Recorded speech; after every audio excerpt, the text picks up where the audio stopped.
1. First, you have some time to look at questions 1 to 4.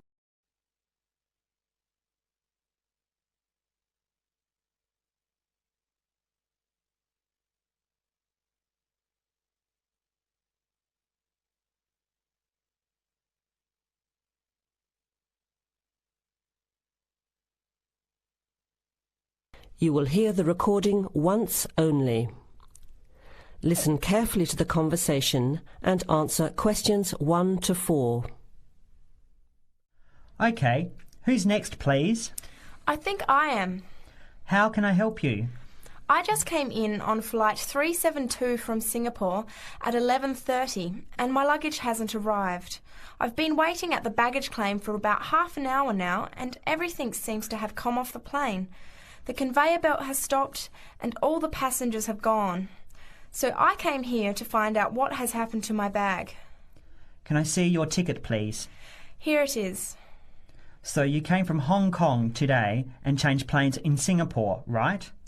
Yes, the connection in Singapore was a tight one. The plane got in late and I had to rush to get to the next flight. That's the problem right there. There wasn't enough time to get your bags onto the connecting flight. Normally, Singapore Airport is very efficient. Now, I need you to fill in these forms.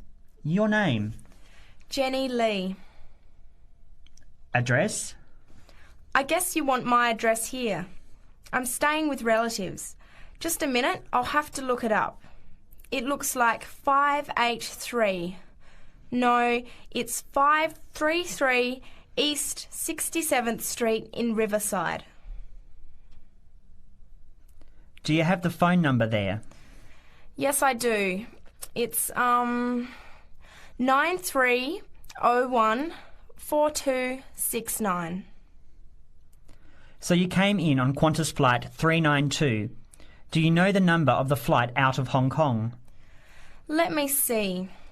I think it was Cathay Pacific 900 or something. Oh yes, it says here, CX912. Before you hear the rest of the conversation, you have some time to look at questions 5 to 10.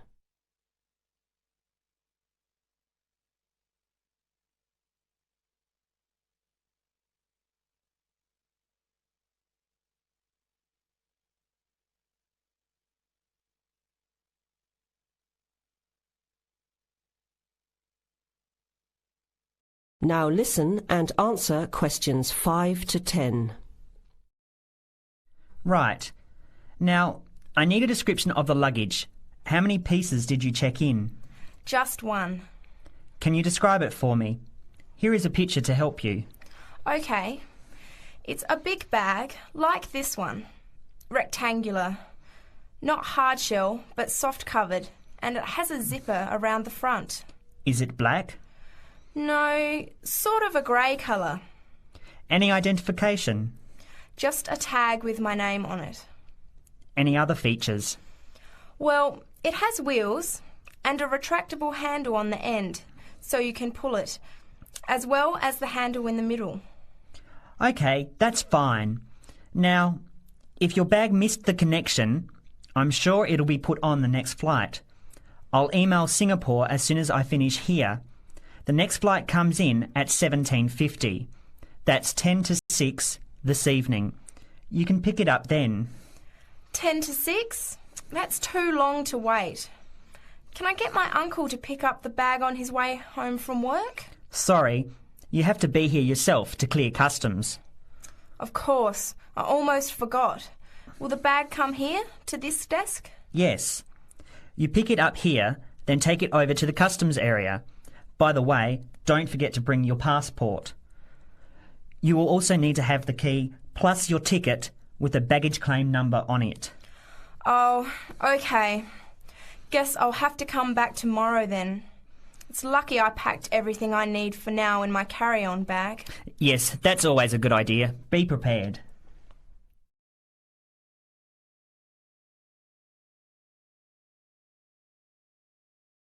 That is the end of part 1.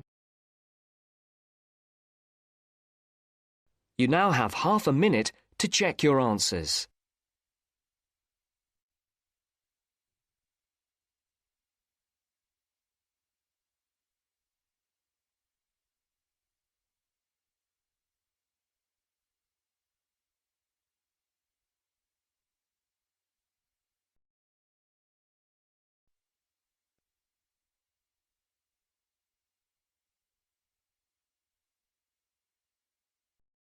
Now turns to Part 2. Part 2. You'll hear a man talking about living and working on Trinidad. First, you have some time to look at questions 11 to 15.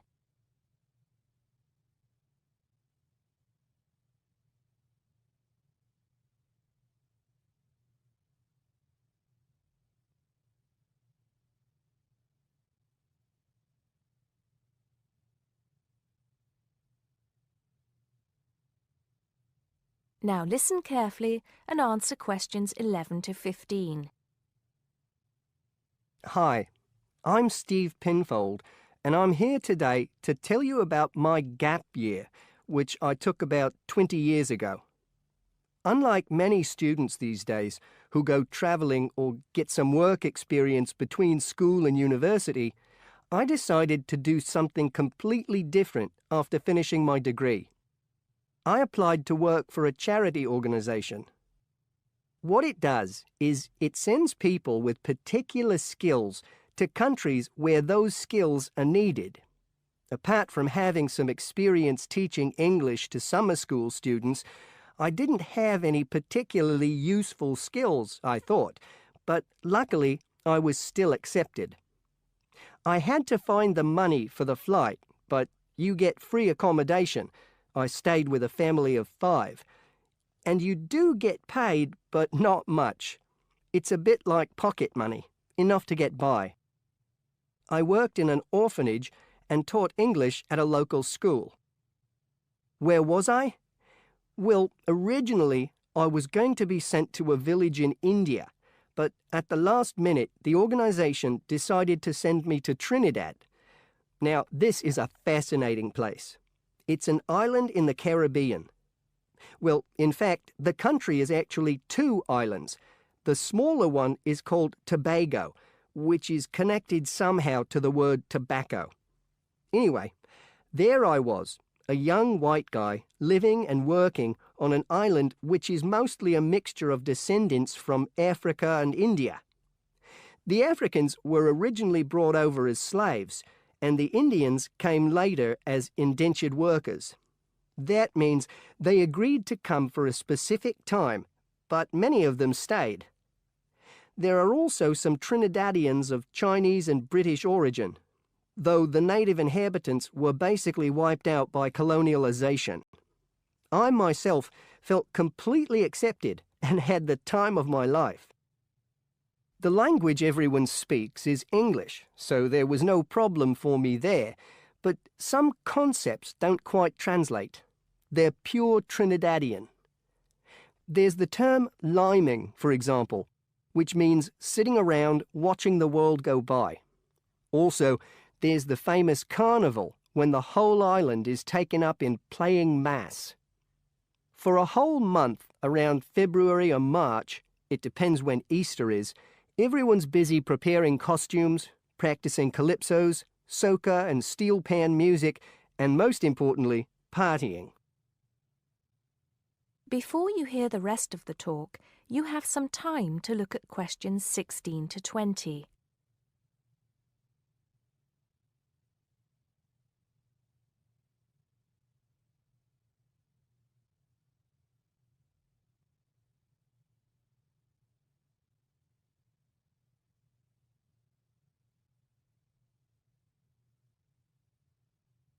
Now listen and answer questions 16 to 20. When the actual official carnival starts, it's days of 24-hour dancing in the streets. In Trinidad, it's called whining.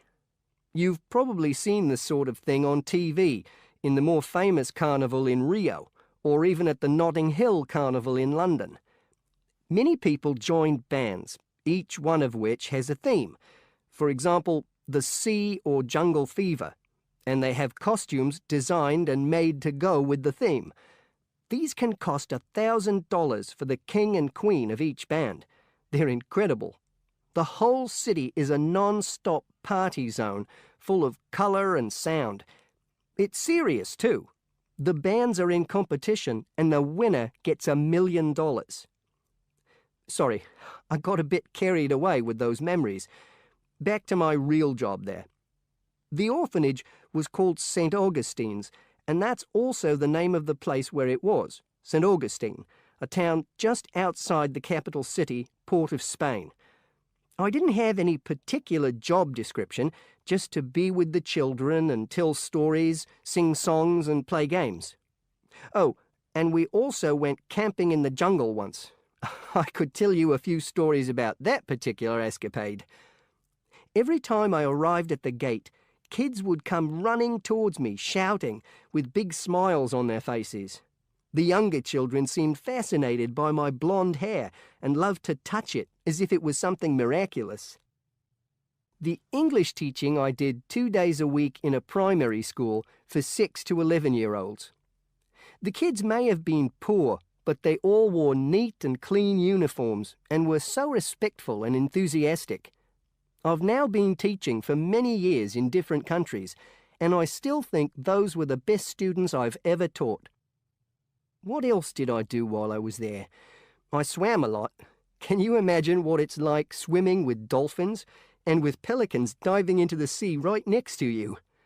More seriously, I trained to be a Samaritan. That's someone who listens and supports people who have problems with their lives. Overall, what I took from the experience was a sense of being in another culture, or rather cultures. As humans, we all share many characteristics, but we express ourselves in various ways. In Trinidad, there are lots of different communities and religions, and so many different kinds of festival to see. Hindu, Muslim, Christian, as well as some rather mysterious African traditions. There are quite a few Rastafarians too. Trinidad is, as Americans are fond of saying of their own country, a melting pot, where everybody is greeted warmly. Go and see for yourself. I'm not sure how it's changed since I was there, but I'd love to find out.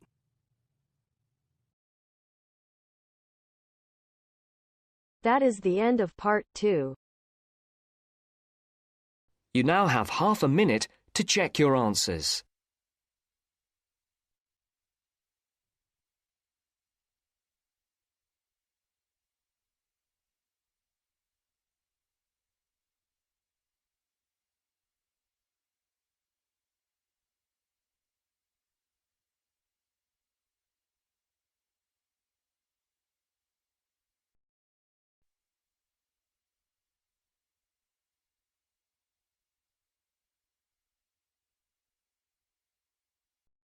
Now turns to part 3.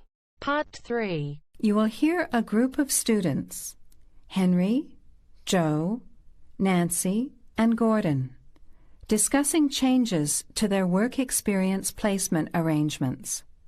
First, you have some time to look at questions 21 to 26.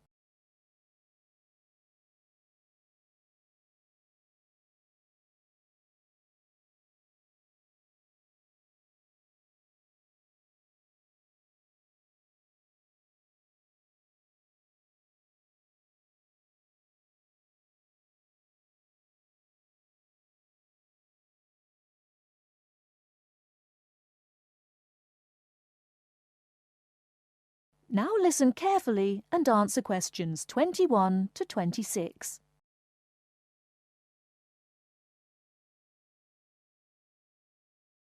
Look, there's the notice that Professor Jones told us he'd be putting up confirming the details of our work experience placements. But I thought that was already arranged. No, he said he'd have to check with the companies that the days we preferred were okay for them. Let's see if any have changed.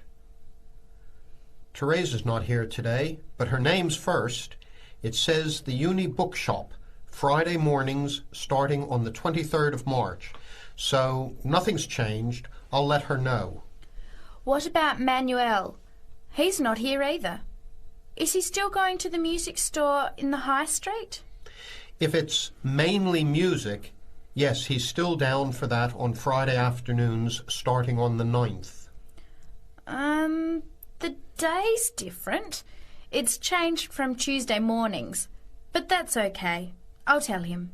He'll really enjoy listening to music all day. Now, where's my name? Henry. Here it is. I'm going to the beauty shop, and I said I preferred Thursday afternoons.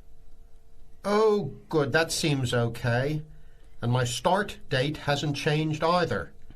Joe, what day did you opt for? I'm going to Highway Hotels on Monday mornings. Yes, that's okay. And starting on Monday the 12th of March. Oh, has that been changed? Okay, I was scheduled to start the week before. I'll just make a note of that.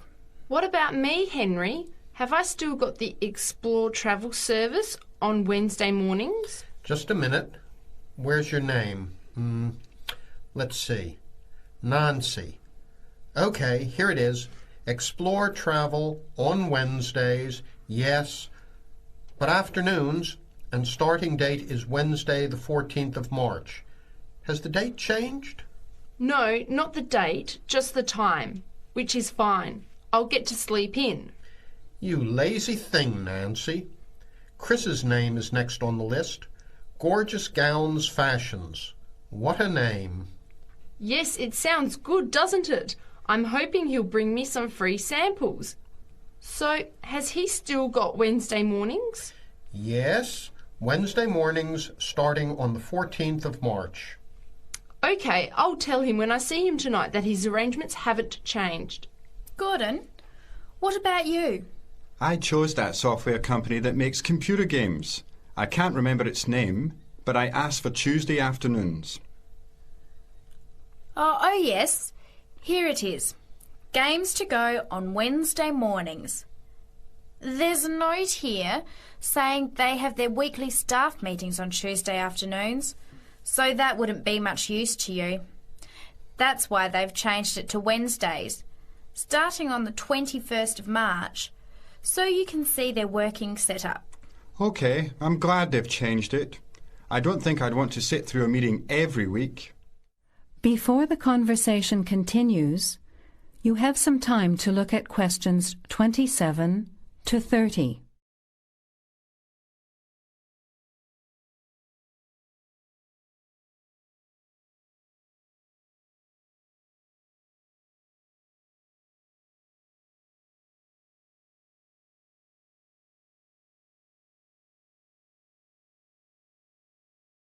Now, as the conversation continues, answer questions 27 to 30.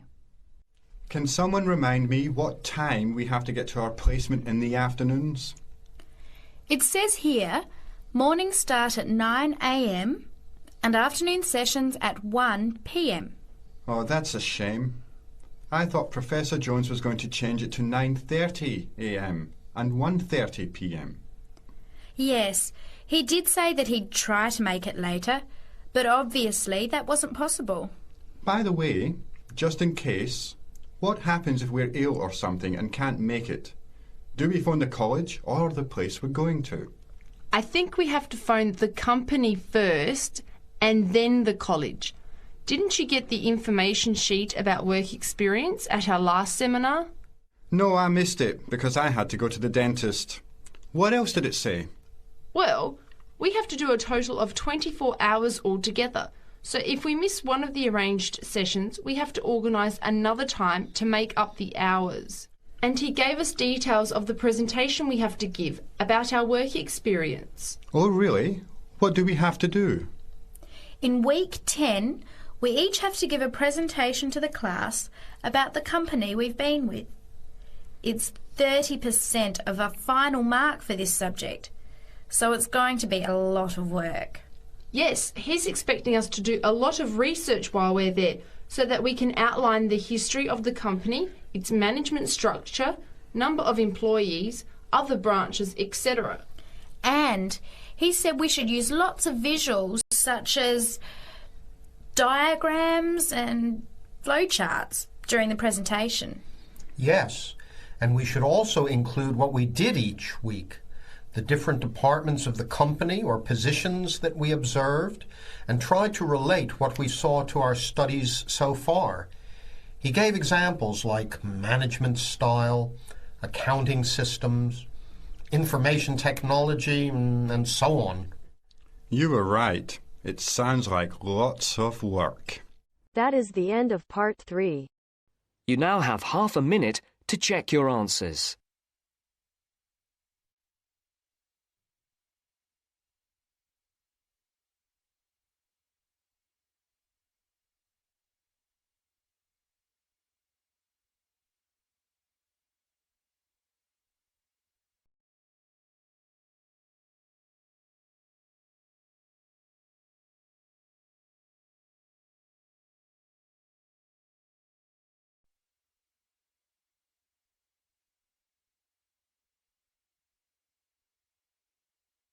Now turns to part 4. Part 4. You will hear a woman giving a talk at a popular science convention. She is describing research into artificial gills designed to enable humans to breathe underwater. Now you have some time to look at questions 31 to 40.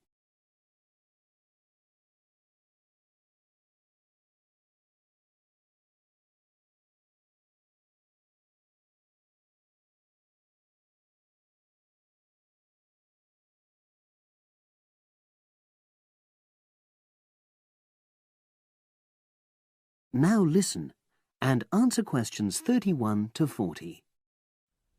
In my talk today, I'll be exploring the idea of artificial gills. I'll start by introducing the concept, giving some background and so forth, and then I'll go on to explain the technological applications, including a short, very simple experiment I conducted. Starting with the background. As everyone knows, all living creatures need oxygen to live. Mammals take in oxygen from the atmosphere by using their lungs, and fishes take oxygen from water by means of their gills, which of course in most fishes are located either side of their head. But human beings have always dreamt of being able to swim underwater like the fishes, breathing without the help of oxygen tanks. I don't know whether any of you have done any scuba diving, but it's a real pain having to use all that equipment. You need special training, and it's generally agreed that tanks are too heavy and big to enable most people to move and work comfortably underwater. So scientists are trying a different tack. Rather than humans carrying an oxygen supply as they go underwater, wouldn't it be possible to extract oxygen in situ? That is, directly from the water while swimming. In the 1960s, the famous underwater explorer Jacques Cousteau, for example, predicted that one day surgery could be used to equip humans with gills. He believed our lungs could be bypassed and we would learn to live underwater just as naturally as we live on land. But of course, most of us would prefer not to go to such extremes. I've been looking at some fairly simple technologies developed to extract oxygen from water, ways to produce a simple, practical artificial gill, enabling humans to live and breathe in water without harm. Now, how scientists and inventors went about this was to look at the way different animals handled this. Fairly obviously, they looked at the way fishes breathe, but also how they move down and float up to the surface using inflatable sacs called swim bladders. Scientists also looked at animals without gills, which use bubbles of air underwater, notably beetles. These insects contrive to stay underwater for long periods by breathing from this bubble, which they hold under their wing cases.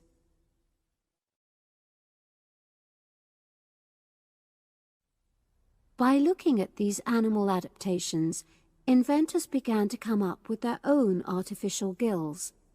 Now, making a crude gill is actually rather easy, more straightforward. You take a watertight box, which is made of a material which is permeable to gas, that is, it allows it to pass through inwards and outwards. You then fill this with air, fix it to the diver's face, and go down underwater. But a crucial factor is that the diver has to keep the water moving so that water high in oxygen is always in contact with the gill, so he can't really stay still. And to maximize this contact, it's necessary for your gill to have a big surface area. Different gill designers have addressed this problem in different ways, but many choose to use a network or lattice arrangement of tiny tubes as part of their artificial gills. Then the diver is able to breathe in and out. Oxygen from the water passes through the outer walls of the gill, and carbon dioxide is expelled. In a nutshell, that's how the artificial gill works. So, having read about these simple gill mechanisms, I decided to create my own. I followed the procedure I've just described, and it worked pretty well when I tried it out in the swimming pool. I lasted underwater for nearly 40 minutes. However, I've read about other people breathing through their gill for several hours. So the basic idea works well, but the real limitation is that these simple gills don't work as the diver descends to any great depth because the pressure builds and a whole different set of problems are caused by that. Research is being done into how these problems might be overcome, but that's another story, which has to be a subject of another talk. Despite this serious limitation, many people have high hopes for the artificial gill, and they think it might have applications beyond simply enabling an individual to stay underwater for a length of time. For example, the same technology might be used to provide oxygen for submarines, enabling them to stay submerged for months on end without resorting to potentially dangerous technologies such as nuclear power. Another idea is to use oxygen derived from the water as energy for fuel cells. These could power machinery underwater, such as robotic devices. So, in my view, this is an area of technology with great potential. Now, if anyone has any questions, I'd be happy to answer. Yes, lady at the...